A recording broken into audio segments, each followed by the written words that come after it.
দর্শক, আমরা দেখতে পাচ্ছি মহান বিজয় দিবস 16ই ডিসেম্বর উপলক্ষে মাঝপাড়া ডিগ্রি কলেজে পতাকা উত্তোলন একটু আগে হয়েছে। আর এখন কিন্তু বিভিন্ন প্রকারের যে খেলাধুলা, সংস্কৃতি, র্যালি, আলোচনা সভা সেগুলো আছে, তার ধারাবাহিকতা এখন কিন্তু চলতেছে চেয়ার সিটিং খেলা আমরা দেখতে পাচ্ছি।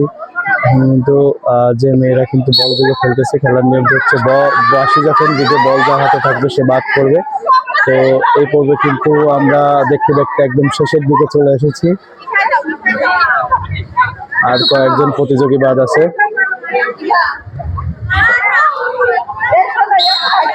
কে হবে খেলার প্রথম আমাদের সেটাই দেখার বিষয়। আর মাত্র কয়েকজন প্রতিযোগী আছে আমরা দেখতেছি। এখন কিন্তু আর মাত্র 5 জন প্রতিযোগী আছে। বাস্তবতার নিয়মে প্রকৃতির নিয়মে কিন্তু এক একজন করে বাদ যাবে এবং ধারাবাহিকভাবে কিন্তু এখন এবং দ্বিতীয় শেষ পর্যন্ত কিন্তু পাওয়া যাবে। আমরা কিন্তু খেলাতে কিন্তু খুব একটা সুন্দর মুহূর্তে কিন্তু জমে উঠেছে।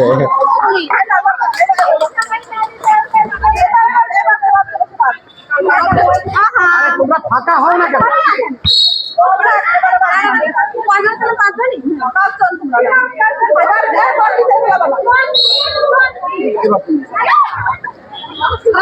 আর মাত্র 3 জন প্রতিযোগী বাদ আছে। আমরা কিন্তু দেখতেছি আর মাত্র 3 জন। এই 3 জনের ভিতর থেকে কিন্তু আমরা দেখতে পাবো একজন বিজয়ীকে। সে কিন্তু এখানকার সর্বোচ্চ সৌভাগ্যী।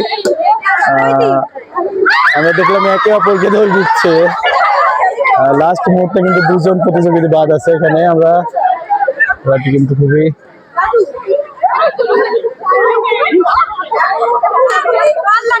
এখন কিন্তু যে প্রথম সেটাই কিন্তু প্রতিযোগী আমরা দেখব।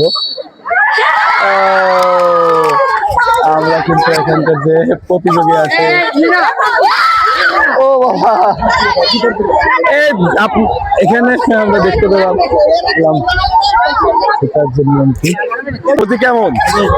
অনেক ভালো, প্রথমে অনেক নার্ভাস ছিলাম, ভয় পাইছিলাম, কিন্তু পরে এখন মনে বলছিল এই যে এতগুলো মেয়ের ভিতরে যে তুমি ফার্স্ট হইলা, এই অনুভূতিটা কেমন সবার সাথে শেয়ার করো। আমার মানে অনেক খুশি লাগতেছে, অনেক আনন্দ লাগতেছে। ফার্স্ট টাইম এইভাবে কলেজে, মানে এর আগে কোনো পুরস্কার পেয়েছো কিনা? হ্যাঁ পাইছি, স্কুলে থাকতে পাইছি এভাবে, কিন্তু এখন এই কলেজে ফার্স্ট টাইম।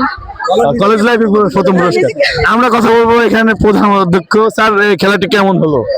হ্যাঁ, সুন্দর এবং আনন্দদায়ক পরিবেশে খেলা হলো, সুশৃঙ্খল ভাবে।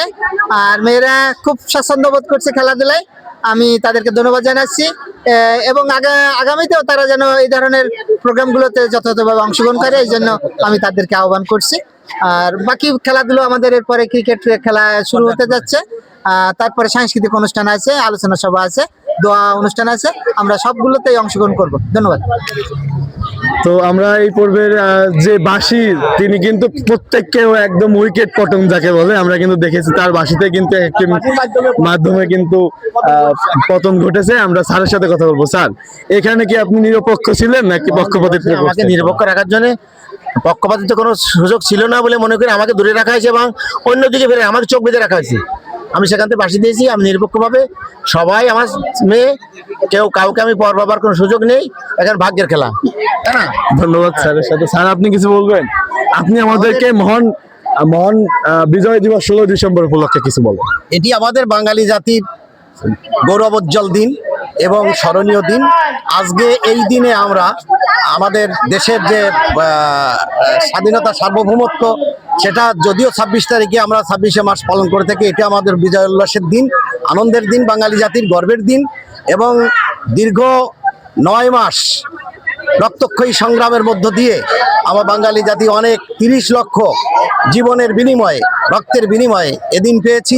এই দিনটা আমরা সুন্দরভাবে মাঝপাড়া ডিগ্রি কলেজ কর্তৃক যে প্রতি বছরই আয়োজিত হয় এবং সাড়ম্বরে এটি উদযাপিত হয় এবং এবারেও যথারীতি তদ্রুপ আমাদের মাঝপাড়া ডিগ্রি কলেজে এই অনুষ্ঠান, আজকে মহান যে বিজয় দিবস, এই বিজয় দিবস সুন্দরভাবে এবং সুশৃঙ্খলভাবে এবং সাড়ম্বরে উদযাপিত হচ্ছে যথারীতি। এবং অনেকগুলো আইটেম আছে আমাদের খেলার পর্যায়ক্রমে, সেগুলো অনুষ্ঠিত হবে এবং আমাদের সুযোগ্য শিক্ষক মণ্ডলী, সুযোগ্য অধ্যক্ষ মহোদয়, তার নেতৃত্বে সকল কার্যক্রম আমরা যথারীতি সুন্দরভাবে সার্থকভাবে সুচারুরূপে করার চেষ্টা করছি।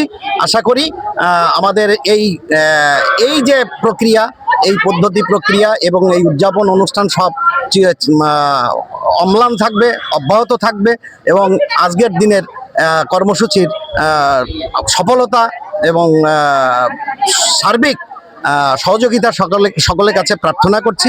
এই বলেই আমি আমার সংক্ষিপ্ত। ধন্যবাদ স্যার। আমরা কথা বললাম এখানকার একজন জনপ্রিয় একজন স্যার। আমরা যখন কলেজে পড়েছি তখন কিন্তু আমরা দেখেছি তার জনপ্রিয়তা কিন্তু অনেক কমে ছিল এবং